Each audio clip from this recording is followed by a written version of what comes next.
These are our summer vacation tourist counterparts of nearly a century ago. We can now relive their summer trips through digitally restored home movies and photos. It all takes place in that same breathtaking scenery of Glacier National Park that attracts millions today.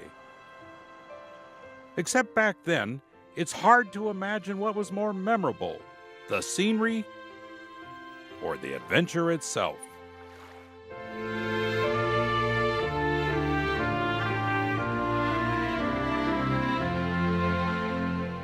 Now, Congress might have officially created Glacier National Park, and it barely got through Congress at that, but it was the Great Northern Railway that really created it, as far as most Easterners were concerned.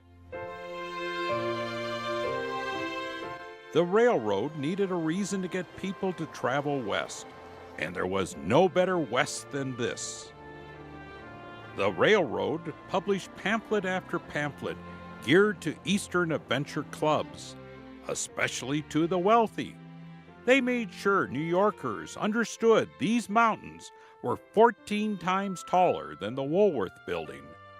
They published manuals on how proper women could stay proper on these high mountain trails in modest clothing. And they recommended those women bring 2 changes of wool underwear for the 2-week adventures. After all, you could do your laundry outdoors where the fish live. It was like no other place, with no bigger fish and no bigger mountains, and where you could eat glacier ice right out of the lake. Now that was an amazing place. Longtime Ranger Bill Shoestrom has spent years in these same mountains that were described in those old Great Northern pamphlets of Western folklore. And he has walked those same trails described over dinner in swank Eastern adventure clubs and fueled by riders hired by the Great Northern. Mary Roberts Reinhardt, I don't know if you've ever heard of her, but they actually contracted, the railroad brought her in to write stories of her mountain adventures and riding the horses through the park to attract these wealthy Americans. Yep. She wrote about the call of the mountains. It was almost religious. The call of the mountains. If you're willing to learn how little you count in the eternal scheme of things, do ride in the Rocky Mountains and save your soul. She posed with cowboys on a glacier. Easterners were mesmerized by the wild tales of mountains and lakes in northwestern Montana. Almost every man who has had a barefoot period in his boyhood has got locked up in his bosom a passionate longing to tread the gravelly bottoms of rollicking streams with a rod in his hand and the lust for battle with the finny tribe who lurk deep in the shadows of his heart.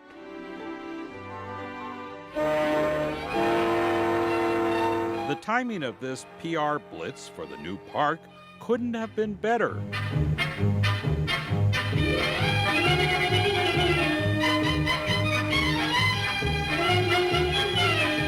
The invention of film allowed the Great Northern to almost bring Glacier to the awestruck city dwellers in the east.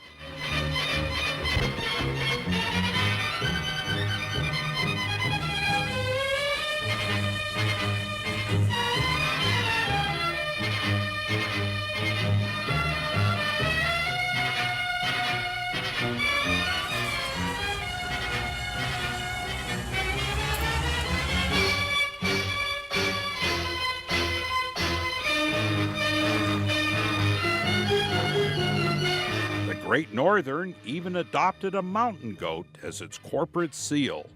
There was no doubt this was the Glacier Line. The railroad told the world to see America first. Great Northern Railway, see America first. So you didn't have to go to the Swiss Alps. You didn't have to go to the German Alps. We got it right here in northwest Montana. And I love the pictures because those people are all dressed up in neckties and riding breeches. And every day they just took care of these people. It was quite an experience for them.